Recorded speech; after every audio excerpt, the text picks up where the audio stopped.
بنیاد پر، ان کے علم کی وجہ سے عمر ابن خطاب رضی اللہ تعالی عنہ ان کو اپنے پاس تخت پر بٹھا لیا کرتے تھے، ان سے مشورے کیا کرتے تھے۔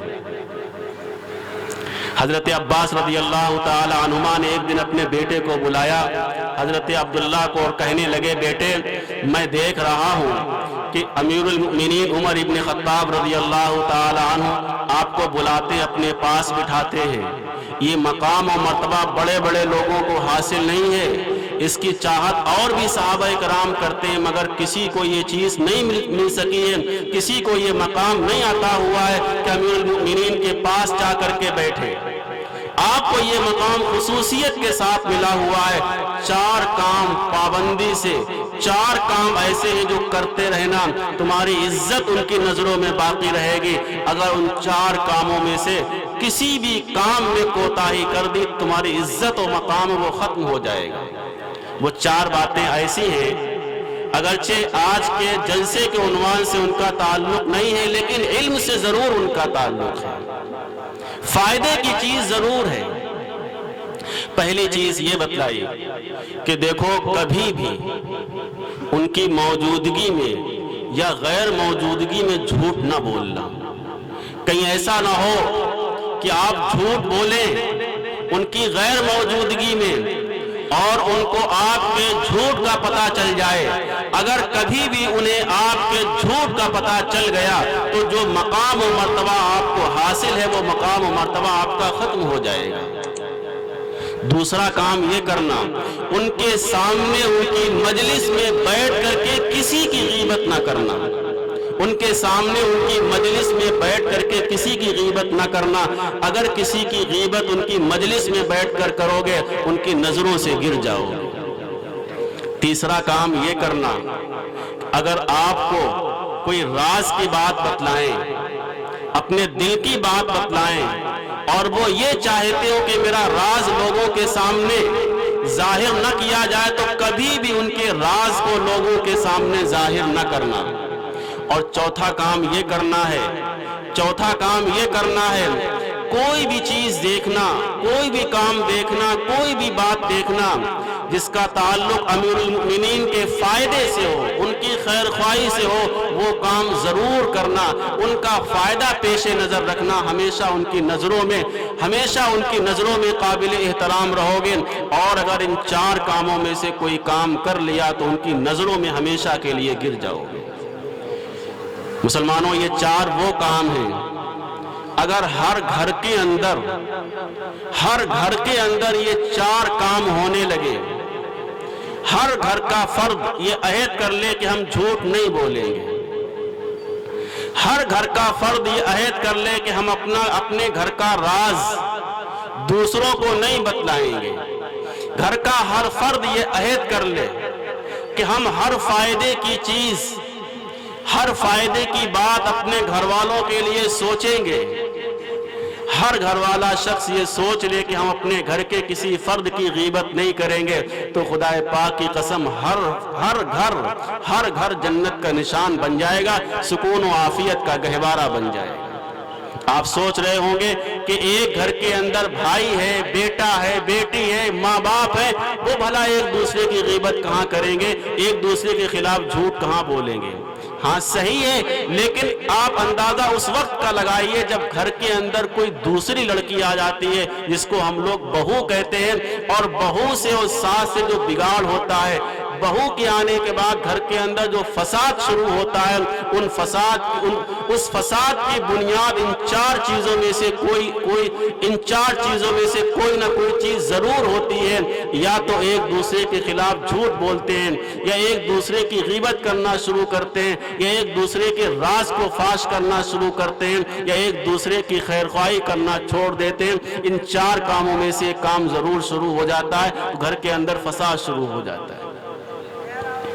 بہرحال تو میں علم کے سلسلے میں آپ کو بتلا رہا تھا کہ اللہ رب العزت نے علم کی جو فضیلت بیان کی ہے، اہل علم کی جو فضیلت بیان کی ہے کہ اس علم کی بنیاد پر اللہ رب العزت نے لوگوں کو عزت بخشی ہے، اور اسی علم کی بنیاد، اسی علم کے نہ ہونے پر اللہ رب العزت نے لوگوں کو ذلیل و رسوا کیا ہے۔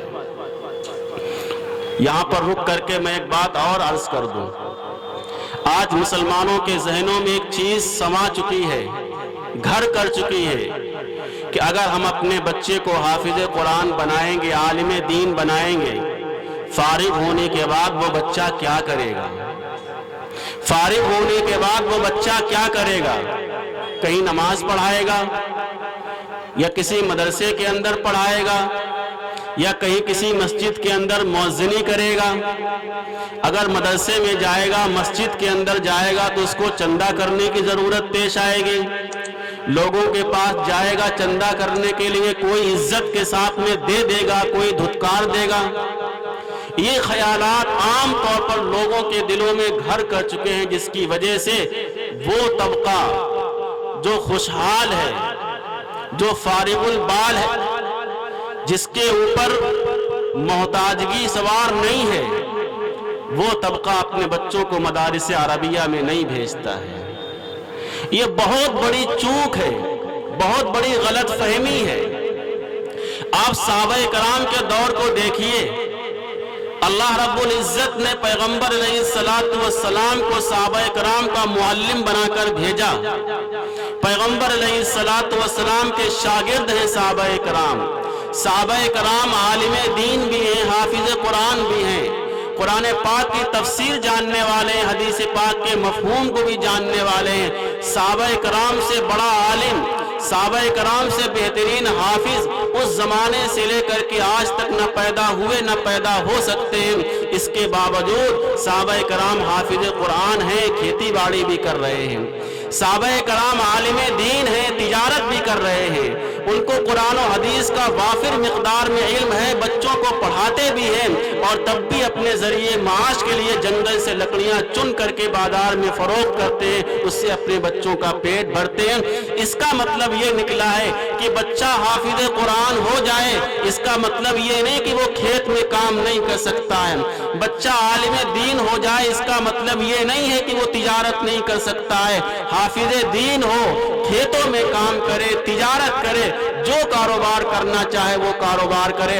عالم دین ہو، عالم دین بننے کے بعد میں جو کاروبار کرنا چاہے وہ کاروبار کرے. اب سوال یہ پیدا ہوتا ہے کہ اگر بچے سے کسانی کا کام کروانا تھا، بچے سے تجارت کروانا تھی، تو اس کو حافظ کیوں بنایا، اس کو عالم کیوں بنایا ہے؟ اس کا جواب یہ ہے کہ ابھی تک اگر وہ عالم نہ ہوتا، تجارت کرتا، تو حلال و حرام کی اس کو پہچان نہ ہوتی. اب عالم بن کر وہ تجارت کر رہا تو اس کو حلال و حرام کی پہچان ہو گئی ہے. حافظ قرآن ہو کر کے وہ تجارت کر رہا ہے تو جھوٹی قسمیں نہیں کھائے گا، جھوٹی قسم کھا کر کے اپنے مال کو نہیں بیچے گا، صحیح طور پر تجارت کرے گا. وہ تجارت کرے گا جو پیغمبر علیہ السلام نے اپنے صحابہ کرام کو سکھلائی تھی. جس تجارت کے بارے میں عمر ابن خطاب رضی اللہ تعالی عنہ نے اعلان کر دیا تھا کہ ہمارے بازاروں میں وہی شخص خرید و فروخت کر سکتا ہے جو قرآن و حدیث کا علم رکھتا ہو، خرید و فروخت کے مسائل کو جانتا ہو. اس کے علاوہ کوئی شخص ہمارے بازاروں میں خرید و فروخت نہیں کر سکتا ہے. دوسری بات یہ ہے کہ عالم ہونا اس کی اپنی ضرورت ہے، حافظ قرآن ہونا اس کی اپنی ضرورت ہے. کسانی کرنا یہ زندگی کے لیے ضروری ہے، آخرت کے لیے نہیں. تجارت کرنا یہ زندگی کے لیے ضروری ہے، آخرت کے لیے نہیں. آپ بچے کو حافظ بنائیے، عالم بنائیے، آخرت کے لیے ان سے کسانی کروائیے، ان سے آپ تجارت کروائیے، اپنی زندگی گزارنے کے لیے، اپنی معیشت سنوارنے کے لیے. کوئی عیب نہیں ہے، کوئی برا نہیں ہے. دوسری بات یہ کہ عام طور پر مدارس عربیہ میں جو بچے پڑھتے ہیں وہ صرف قرآن پاک کو پڑھنا جانتے ہیں، حدیث رسول کو پڑھنا جانتے ہیں، عصری علوم سے وہ بالکل ناواقف ہوتے ہیں. جس کا نظارہ اسٹیشنوں پر دیکھنے کو ملتا ہے، ان کو ٹکٹ بنوانا ہے، اس کے لیے فارم بھرنا ہے. اب ایک دوسرے کی شکل دیکھ رہے ہیں، کوئی آئے میرا فارم بھر دے تاکہ ہم ٹکٹ بنوا لیں. کسی آفس میں جانا ہے، کوئی فارم بھرنا ہے، دوسروں کی شکلیں تکتے ہیں کہ کوئی آ جائے میرا فارم بھر دے۔ میرے عزیز دوستو، حافظ قرآن ہونے کا مطلب یہ نہیں ہے کہ آپ بچوں کو دنیاوی علوم حاصل نہ کروائیں۔ عالم دین ہونے کا مطلب یہ نہیں ہے کہ آپ بچوں کو عصری علوم حاصل نہ کروائیں۔ آپ بچوں کو حافظ قرآن و عالم دین ہونے کے ساتھ ساتھ دنیاوی تعلیم بھی حاصل کروائیں، تاکہ وہ دنیا میں کسی کے محتاج ہو کر کے زندگی نہ گزارے، تاکہ دنیا میں کسی کے محتاج ہو کر کے زندگی نہ گزاریں، اس طرح وہ زندگی گزاریں۔ مولانا ابوالکلام آزاد رحمت اللہ علیہ کا ایک مقدمہ انگریز کی عدالت میں پہنچا۔ انگریزی بولنے والا، انگریزی سمجھنے والا مولانا کا مقدمہ پیش ہونے لگا۔ جو وکیل کیا گیا تھا وہ وکیل انگریزی میں بات کر رہا تھا، مولانا بات اس کی سمجھ رہے تھے۔ جب ان کی بات صحیح طور پر وکیل ادا نہیں کر سکا، غلطی کرنے لگا، مولانا نے ٹوک دیا کہ یہاں پر تم نے غلط کہا ہے، یہ بات میں کہنا چاہتا ہوں، یہ بات کہو۔ انگریز کہنے لگا آپ انگریزی پڑھنا جانتے ہیں، بولنا جانتے ہیں؟ کہنے لگے بولنا بھی جانتا ہوں، پڑھنا بھی جانتا ہوں۔ انگریز نے کہا پھر کیوں نہیں بولتے، اپنی وکالت خود کیوں نہیں کر لیتے؟ کہنے لگے جھگڑا تو اسی بات کا ہے، جھگڑا تو اسی بات کا ہے، ہم نے اس علم کو حاصل کیا اس بنا پر تاکہ ہماری آخرت، تاکہ اگر ضرورت پڑ جائے تو اس کو بھی ہم آخرت کے لیے استعمال کر سکیں، اور تم یہ چیز ہمارے اوپر مسلط کرنا چاہے تو اس کو ہم کسی بھی اعتبار سے قبول کرنے کو تیار نہیں ہیں۔ اس سے معلوم ہوا کہ ہمارے اکابر علماء کرام، ہمارے اکابر علماء کرام دنیا کے ہر علم سے لیس ہوا کرتے تھے۔ زندگی گزارنے کے لیے جن علوم کی ضرورت پڑ سکتی ہے ان علوم کو حاصل کیے ہوتے تھے، زندگی میں کسی کے محتاج ہو کر کے وہ زندگی نہیں گزارتے تھے۔ تو آپ اپنے بچوں کو حافظ بنائیے، عالم بنائیے۔ حافظ و عالم بنانے کے ساتھ ساتھ ان کو دنیاوی علوم میں بھی آپ مہارت حاصل کرائیے، تاکہ وہ عزت کے ساتھ زندگی بسر کر سکے، تاکہ وہ کسی کی محتاجگی کے ساتھ زندگی نہ گزارے۔ یہ الگ بات ہے کہ آخرت میں اگر کوئی علم کام آئے گا، آخرت کے اندر اگر کوئی علم کام آئے گا تو وہ قرآن و حدیث کا ہی علم ہے، اس کے علاوہ کوئی اور علم آخرت میں کام نہیں آ سکتا ہے۔